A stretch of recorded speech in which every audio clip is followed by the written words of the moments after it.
Have you ever wondered what it would be like to leave your steady yet mundane job? Many of us daydream about leaving our 9 to 5, possibly starting a fitness company or opening a quaint cafe. But what does it take to truly succeed when starting your own business? I'd like to introduce my guest today. She is a mother of two and friend of mine, an investor, and recently started the company Wild Rose Homes here in Chattanooga. Welcome, Diana Miller. Thank you so much. Yes. So, how are you? Great. Yeah, looking forward to it. Yeah, me too. Are you from Chattanooga? And if not, what brought you here? Yeah, so I'm not originally from Chattanooga. I grew up in Atlanta, like the suburbs of Atlanta. My dad was a pilot, and we moved to the Atlanta suburbs when I was like 3. So from 3 to 18, that's where I grew up, and then moved around quite a bit until in my 20s. I was living in Atlanta, and I was teaching at a school, and it's very stressful. I ended up started climbing at a climbing gym with a friend of mine, and we would spend our weekends, like all week you climb in the gym, and then you are climbing to train for the weekends. And so on weekends we would come up and do climbing trips on Saturday, Sunday. We'd be at some place nearby in Chattanooga, and I just didn't even realize what a gift Chattanooga had here. Kind of got familiar with the region then. I ended up, after teaching for a couple years, I was really burnt out, and I ended up moving to China and lived in China for a year, taught English over there.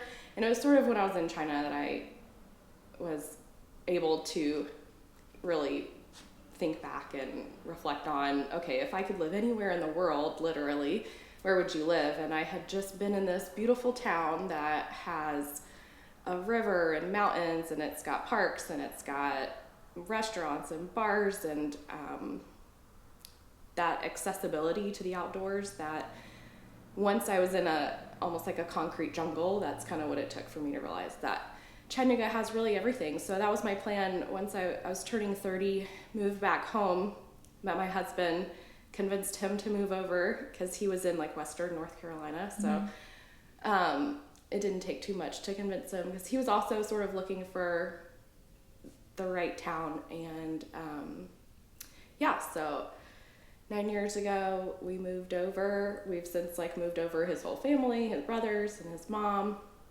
and then my family is like an hour down the road, just down 75. So I knew we wanted to have a family, and being close enough to my family was important to me. So we absolutely love it here. Yeah, it's a hidden gem. I feel like Chattanooga. Once you come here, I don't know, we fell in love when we came here. So Yeah, it's a good spot. for sure. Okay, well, tell me a little bit about your company, Wild Rose Homes.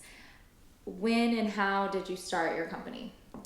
Okay, so I feel like I've moved around a lot, and I've done a lot of different types of things. So I've bartended and babysat and tutored and taught and catered weddings, and every couple years it seems like I've like changed either jobs or where I lived, and I just continued to follow that sense of this isn't right, or there's something missing, or it doesn't feel right to me. So in teaching, there were a lot of things I loved. I loved the kids, and I loved being able to contribute to their lives, but my energy was just like getting sucked out of me by the end of the day. I was super exhausted, and I knew I wanted to have family. I'm like, I can't do both. This is too much. So I came out of the teaching career at sort of the same time that I had met my husband, and we were trying to start a family. And he had been he's also done a couple different things. So he was farming, he had an organic farm.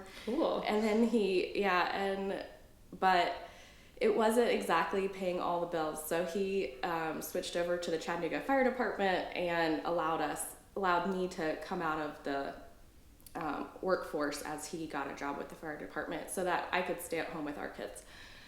And then COVID hit, so I had my first baby, COVID hit, and I still didn't really know what I wanted to do. I started taking online classes at our local community college for nursing. My mom was a nurse, and I was like, maybe nursing has that like flexibility I'm looking for, and I knew I wanted something where there were a lot of different avenues. If I didn't like this part of it, I could move and grow and continue to grow. And that was something I haven't really found yet. And then I started a Google Project Manager certificate, which was a little bit more aligned with what I felt like my strengths were. And then someone had sent me like a Rich Dad, Poor Dad, Robert Kiyosaki video, and we started learning about passive income and real estate and got hooked on that. So we sort of spent COVID like on YouTube and listening to different YouTubers talking about how to start your own short-term rentals, and that taught us a lot. And so I guess it was 2.5 years ago, we started looking for a house that we could turn into a short-term rental here in Chattanooga. My husband likes to look at real estate for fun. He's like one of those that like doesn't scroll on Facebook. He scrolls like Zillow. Yeah, it's so weird. Like this actually comes in handy because he knows like, oh, I saw this property and it was sold for this much, and he had a little bit more of that background. So we ended up finding a house in an area of town that we really love. It's called St. Elmo. It's this little historic neighborhood. It's right at the base of Lookout Mountain, and Lookout Mountain has all the tourist attractions, so Rock City and Ruby Falls and the Incline Railway. So we found this house. This is kind of peak COVID. Houses are going for over market price, over asking. We'd had a couple houses we'd put offers on and gotten outbid. So we were really eager to get something, and this house had an above ground pool, and it had really good bones. Another thing my husband's really good at is he can see a house and tell if it's had a lot of deferred maintenance or how updated it's going to need to be. So he was able to see it and say like, the house is actually really good. It just needs to get updated, and we can add paint and redo some tile and stuff. So we got that house under contract, and we went in it with some family members. So we started a business with my husband's twin brother and his wife, and it was me and Mike. So it was 4 of us. And so then we had a private money investor, and that agreed to go in with it. So we took out equity on our first home. We paid for the 20% down payment and all of the renovations, and then we had a private money lender that filled in the other 80%. And we started that renovation. We bought that house in December. 2020? Yeah, 2020. My husband's brother was due, they were having their first baby in April. So we're we're going to get this done in 4 months. And of course, they were both working full time as firefighters. At that point, we had 2 babies. So, and so he and his brother were just like every single day they were at the fire department, they were at the house flipping. And my husband is very detail oriented, and so he really likes things a certain way, and so things just he does really good, amazing quality work, and we really wanted to design this house to be a wow factor and to stand out. That was one of the things we were learning, like in a saturating market, how do you add value and how do you make sure that your house is gonna do really well. And so we added all the amenities. We had a pool, we added a hot tub. Each room that you go in is Instagrammable, I say. Love it. It has like a mid-century modern color palette, and and you did all the interior design and choices yourself, correct? Yeah, my husband and I, and with his brother, and they helped. Mike and I really did most of it ourselves. You guys have the better taste. We really work together as a team, but it's really hard to have 4 people designing a space. Like that just doesn't. Hard to have 2. It doesn't work that well. Yeah. So Mike and I just on our own had a lot of opinions, and so we really kind of honestly just sort of took over. Yeah, we sort of just took over, and bless them, they're wonderful people, and they let us sort of take over. But yeah, we did most of it, and we love that part. We love the design part, and we love thinking ahead about, okay, if I was staying in this house with 2 young kids, we made sure to put what they call it over the stairs, the baby gate. The baby gates on the stairs, and sound machines in the bedrooms. And when you travel with 2 kids, it's there's so much stuff with the outlet covers, pack and plays, baby seats. So even like the bowls and utensils that yes, aren't breakable, plastic. because a lot of them that you go to are glass. Yes. And if you have a toddler, they like to throw dishes. Yeah. So and it's not fun huge. when you go on vacation and you're just like hovering over or white, or you have to white. bring it, Yeah. like bring all that stuff with you. Yeah. It's nice when there is a pack and play or a high chair or especially a baby gate. We Yeah. stayed at one and we had to move the kitchen table onto its side and put it by the stairs and just left it there because we had a 1-year-old and they were going to topple down the stairs. Yeah. So that's I feel like that's a big asset to an Airbnb or short-term rental here. Yeah, and it's really just that thoughtfulness that goes into a space. And I understand when you're trying to scale and do like 100 houses or something, you're not going to put that much time and effort into each one. So sure. That's something for Mike and I, for every house that we do, it's really important to us that we are able to like have the time to be able to put our stamp on it, and that we're able to put that thoughtfulness into the house. And we finally got that house ready. It was a year ago, so 1 year ago in October, that house was finally ready to go on Airbnb and is doing really well. The city of Chattanooga, in the meantime, in between December of when we bought it and October when we listed it, in April, the city of Chattanooga decided no new short-term rentals. Mm-hmm. So we found out through the grapevine, like, oh, they're not going to allow any new short-term rentals. We're like, whoa, we are in the middle of this like renovation. Oh my God, what are we going to do? We put some money into it. So we ended up contacting our city council, and we went ahead and we applied and got our permit, and we just didn't have our final inspection until we were ready. So we got How long did that take to, I'm just curious, go to the city council and get that approval? The crazy thing the city council did at first was they were trying to make it retroactive. So they went ahead and like passed the ordinance that no new short-term rentals were allowed as of the weekend before. And we were like, we're in the middle of this. So I contacted them that like day. We got an email back and they said, hey, can you get your application in this weekend? We said yes. So we put our application in. As long as you got your application in, then the steps, it didn't really matter how long it took to get through the process. The process should have only taken like maybe a month, but we just took our time because we weren't ready. So, sure. But we had to send out letters to 30 neighbors that were within this like buffer zone that had to we had to notify, and we sent a letter to them first and said, this is who we are. This is going to be our quiet hours. We understand people are very, understandably, if you have an Airbnb next to your house, like you want to make sure that this person isn't in, New Mexico and you can't get a hold of them if there's a party or something. So we gave everybody our phone numbers, made sure they knew who we were. So we didn't have any issues with our neighbors. But that kind of threw a wrench in our plan, because our plan was, okay, well, we thought we'd manage it ourselves and we'd have 5 or 6 to add to our portfolio. And then when the city of Chattanooga banned new rentals, we're like, okay, well, guess we're not going to add any new rentals in the city limits. I guess maybe we would have to go outside the city limits, and that just for a short-term rental. Yeah. So, and the other thing, when we were doing this, I'm thinking this is supposed to be more passive, and I'm just in my head thinking if we're going to have 5 or 6 houses and Mike and his brother are doing all the work themselves, that's 5 or 6 years. It took us 10 months to do one house. This is going to be him putting all his energy and effort into this house, and maybe in 5 or 6 years he'll be free to hang out with the kids, Right.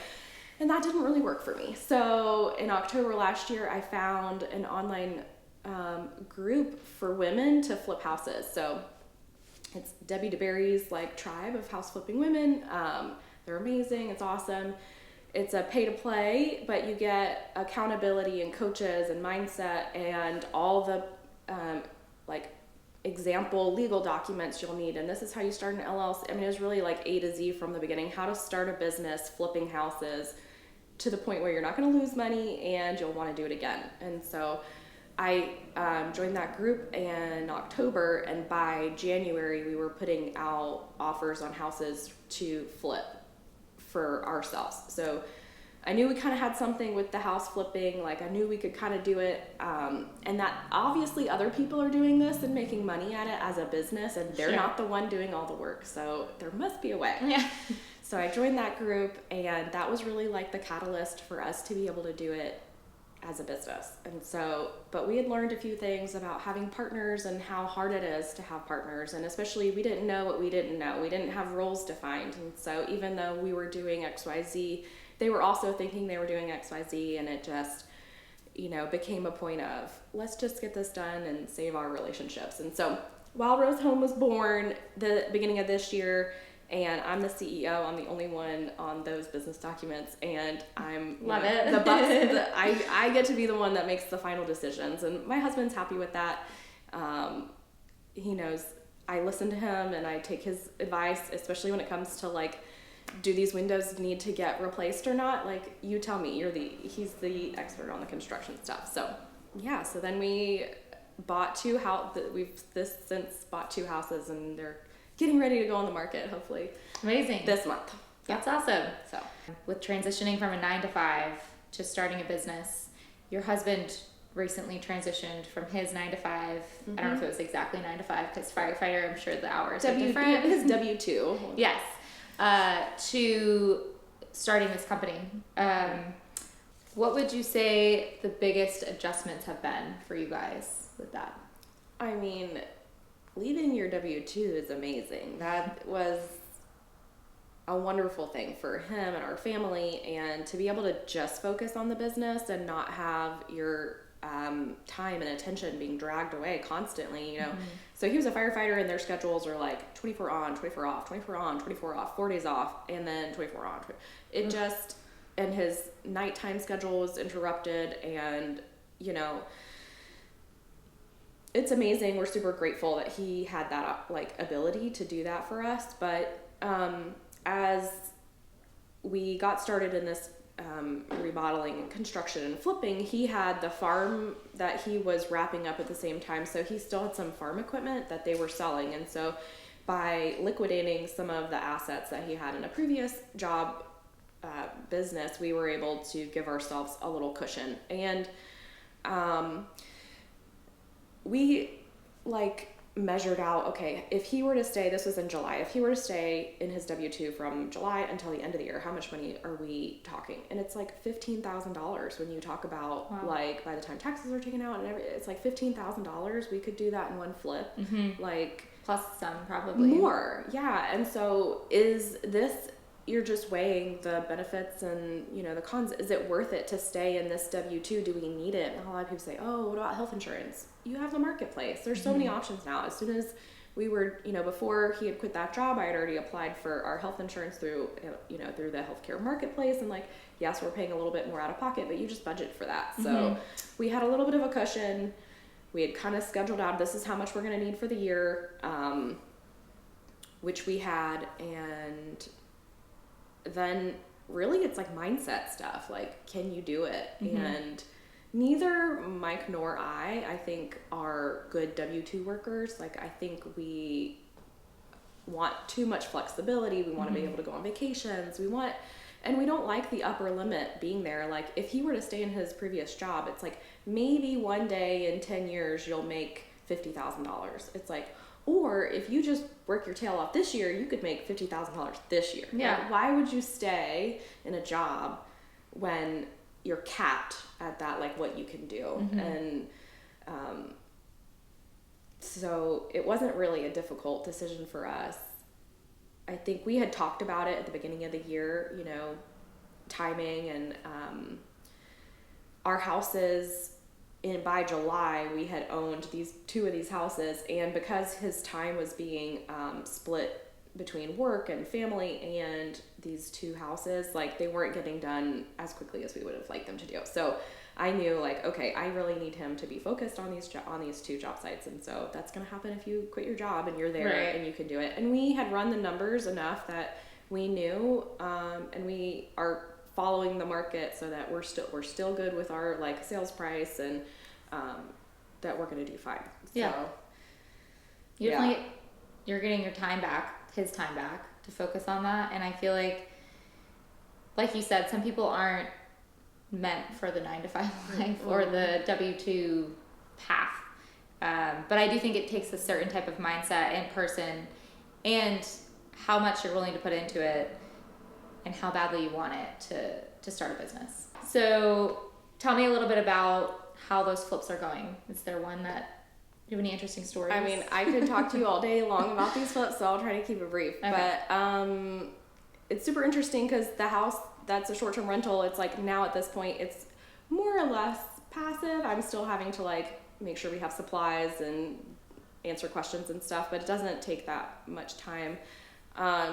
These other two houses, so we bought both of them from wholesalers. They were, one was going to be foreclosed on the following week, so we had to be able to buy with cash very quickly, and the house had been very neglected, but it had really good bones. So they're both kind of in the center of town. It's an area of town called Brainerd, and the other house, somebody else had already bought it and started flipping it, and then like ran out of money. Those are always really interesting. Yeah, and so that was the first one we bought, and so we walked into it, and like it had already been demoed. It didn't smell like cat urine, like it wasn't a hoarder's house anymore. It's a great smell. Yeah, you walk into all these houses, and you're like, oh my god, and then you walk into this house, it was clean. It's either cat urine or mold that you smell here. It's a specific gross smell.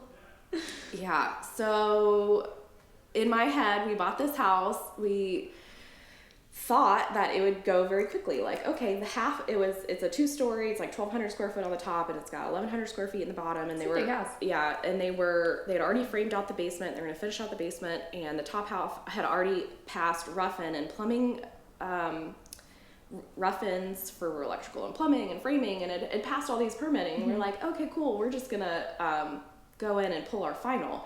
And that was the first time we ran into the city of like, no, you're the new owner, and so you got to re-pull your permits. That took us like 2 months to figure out exactly with the who do we literally have this permit that says we passed rough-in. You're gonna like make us open walls, and nobody gave us like solid answers until they finally did. We're like, yes, you need to reopen walls, and so we didn't repass all those rough-ins until like July.